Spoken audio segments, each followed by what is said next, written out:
Mayroon po tayong katanungan galing kay Sasha. Ito daw po ay tungkol sa lahat ba ng pananakit sa bata ay pwedeng maituring na child abuse? Kasi po, ang nangyari ay yung anak ko ay itinulak yung kalaro niyang bata rin.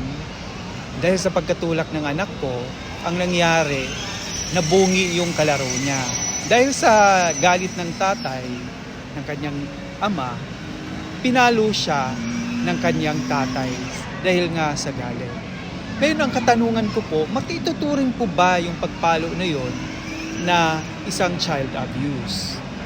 Sasa, ang iyong katanungan ay tinalakay ng kagalang-galang na Korte Suprema sa kasong George Bungalon versus People of the Republic of the Philippines sa GR number 169533 noong March 20, 2013 na isinulat ni Honorable former Chief Justice Lucas Bersamin, kung saan binigyan niya linaw ang lahat ng pananakit sa bata ay maituturing na child abuse.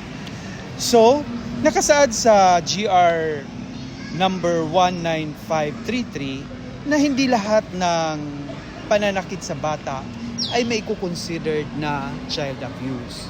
Sang-ayon sa nabanggit na batas, hindi lahat ay maituturing na child abuse.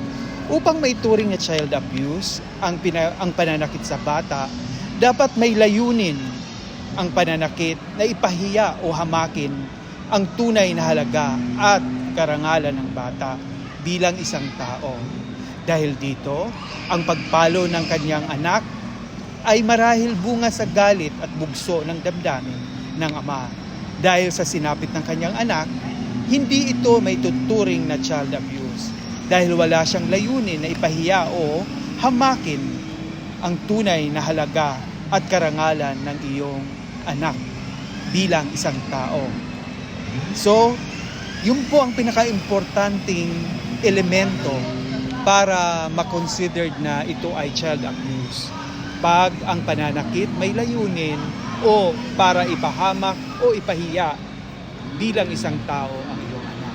Ayon yan sa GR number 169533 noong March 2013 na pinunentanahan ni Honorable Justice Lucas Bersamin. Ayun po. Sasha. Thank you.